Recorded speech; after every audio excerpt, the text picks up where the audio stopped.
This is Ian Watson here with the man Daniel Espeute. He is the owner of Espeute Productions, and today he was kind enough to let me ask him a few questions about music composition and the music industry and how it relates to the type of work that he does. So for everyone who's interested, I know I am, this is a great person to listen to and get some insight on how to be better at what you do. So before we get started, though, I want to ask Mr. Espeute to, let us know a little bit about himself, the company, and what it is that he does. So, thank you. Well, film is where it all started. That's where my passion really lied in. Was in high school I got into video production, and then I got to work for just a couple odds and end videos for people doing little college recruiting, weddings, to little montages and everything, and I actually got to call myself a professional for a while, and I never thought that I would actually be able to run my own business. I always thought that I would, maybe become a director or actually an actor. That's where it really all started. But the more and more people saw what I could do, the more and more they said, well, can you do this for me? And it was, anything. Yeah. And then it got bigger into commercials, and, of course I always still had the passion for film, and it allowed me to go on to SCAD, where I got my degree in film and television, and pretty much what had paid for school was the fact that I was a disc jockey. And what ended up happening there was that's the steady income that I got to pay for school and to pay through everything. And then I decided, well, why should I stop once I graduated, and why can't I combine the two? So that's how really Espeute, what was Espeute Entertainment, became Espeute Productions, because now we specialize in large-scale AV rentals and events with entertainment, incorporating some video simulcasting and switching, and of course if they need coverage. Yeah. As far as, and I say they meaning the different corporations that are holding these events, or nonprofits. Okay. And then of course, you throw in your weddings and bar and bat mitzvahs and other milestone events for families. Okay, so like that brings me to my next question then. Sure. So, you've been in the industry for quite a while now. So are you noticing that the industry is starting to grow in Atlanta, or is it still kind of... Absolutely. Okay. My dream when I first started was, I knew that Hollywood and New York and even Chicago kind of had standardized themselves. So instead of it being, you coming into the world of film or music or entertainment or anything like that, you really had to, you had to reach their standard that was already set. Obviously Hollywood's Hollywood. It's been around forever. Right. They're the ones that started it all, with in the movie business. Really. Okay. What I noticed though was you always economically you always see a shift whenever a certain place becomes too expensive to do anything. Okay. People move, which is why recently you have a lot of shows that have moved out of New York and LA and Hollywood and all these places, moved to places like Connecticut or Atlanta or even Florida, because one of the things is the tax breaks that they get, the cost of living is lower, and maybe people just want a fresh new start on something. And I always said I have a feeling that Atlanta is going to become another, now I don't want to say the next Hollywood, but definitely they're going to have another... The Atlanta Wood thing. The Atlanta Wood, yeah. I've always said Atlanta Wood, but it's going to be... It was always going to be something that was going to come in this direction. Okay. There was of course, Atlanta always had a big impact with music, and of course, a lot of musicians have become actors, and then vice versa. And really, a lot of the business has started to come this way, and not just, of course, obviously, in the entry-level professional world, which would be your weddings and your little commercials here and there, your small studio stuff. That seems to be everywhere. You could go to any state and there's going to be somebody that handles what they call, I guess, small-scale productions. Gotcha. But You've got a lot of movies getting filmed out here now, a lot of TV shows. Yeah, which is exciting. Yeah. Very exciting. Yeah. So that opens up not only the doors for people like me who want to be on the director and on the camera side, but then that opens up doors for obviously actors and actresses, makeup artists, soundtrackers, you know, production producers, production people, assistants, costume designers.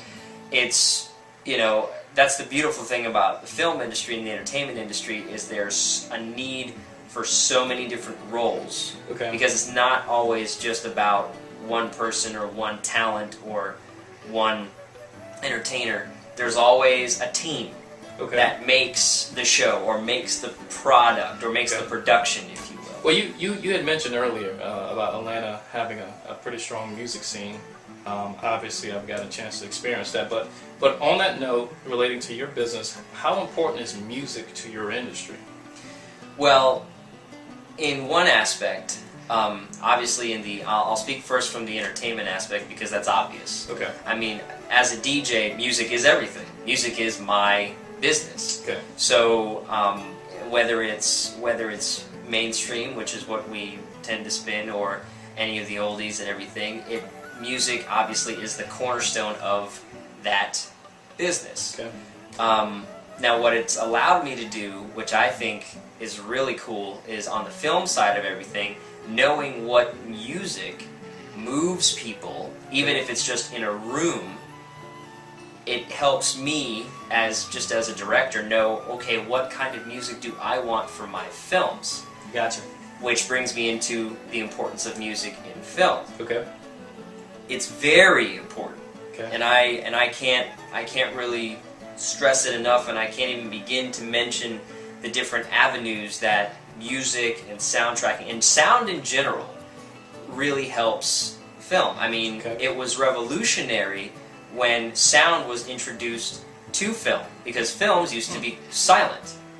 But if you notice, the thing that films had back in the early aughts and teens, as they say, there was still a soundtrack. Right. Someone played a little piano or something on the side. In the good old days. Yeah, in the good old days. But then once they introduced sound, it's like, you know, then the music had to pull back a little bit, and here comes dialogue. So that's sound just became such a revolutionary thing. And then of course you go into then color came about, and that became the next revolution. But I think the biggest impact in the film industry, I mean, yeah, everyone's talking about 3D and everyone's talking about all these different things, you know, Star Wars have revolutionized, Avatar has revolutionized, but they always had one of those basic elements was a good soundtrack. Very true. And you know what?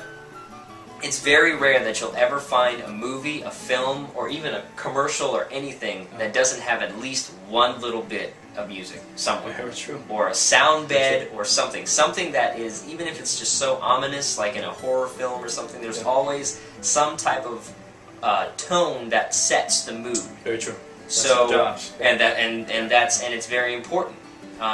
Even in documentaries. I mean, I'm working on a documentary right now. I feel like the music is just as important as it would be in a narrative. Even though a lot of it is talking, there's a lot of voiceover, there's a lot of information that needs to get across.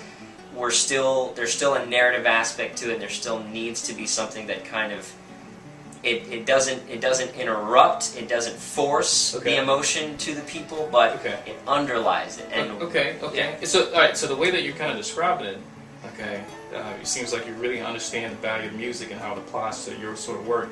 So, me as a music composer and other music composers that's watching this, and there you're getting a business call right now. Yeah, of course. As a busy man. Yes. But what would you expect from a composer? Like, what kind of elements would you expect if you were hiring on a composer? Well, the first thing I would need to know from a composer is,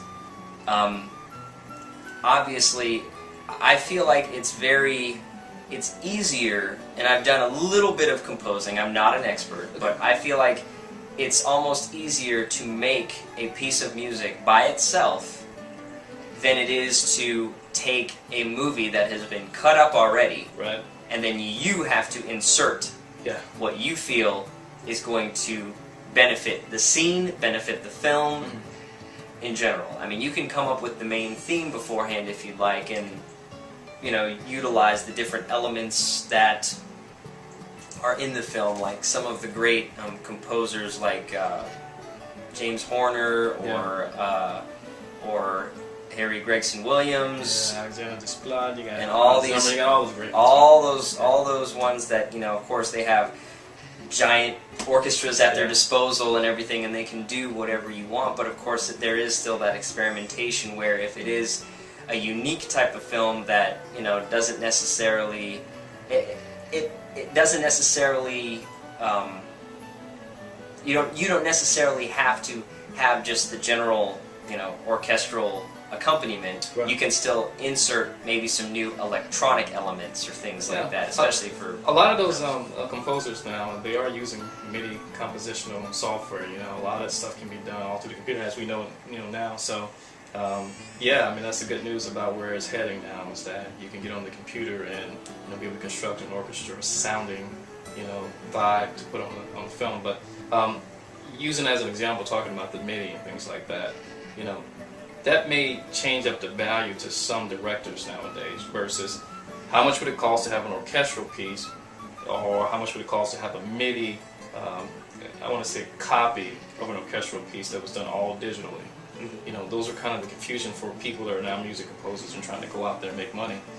To you, if you could put a number or just put a value to how much music should be, I guess, as part of the budget, how much does music deserve to get, or how much value does music, receive, if they were working on a project such as yours? Because that's the hard thing for us music composers, just debating back and forth with the directors about, how much we think we should receive for our services, or how much should we get for the budget so we can get the, type of music that they're asking for. It's a complicated process. So, in your own words, what is it that you think about that?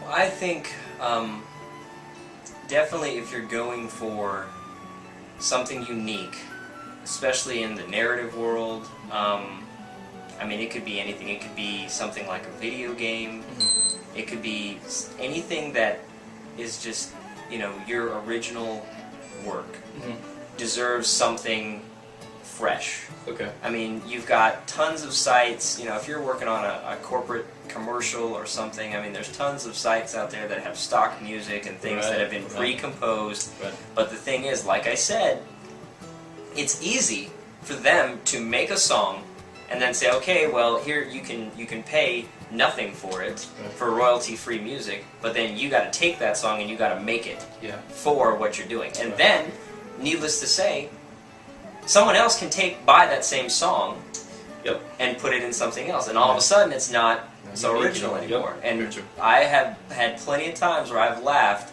if we have a budget set and the client says, hey, just we're okay with a stock track somewhere, and I said okay, and I find something that works, I put it in, and then all of a sudden I watch TV and there's like a college or a school commercial and they're using the exact same song. And then I just kind of laugh about it. However, speaking about that, that's the importance of having an original piece done for a specific project. I see. And it can be a film, like I said, it could be a film, it could be a cartoon, it could be a video game, it could be a mobile game, an app. I mean, it could be anything. Right.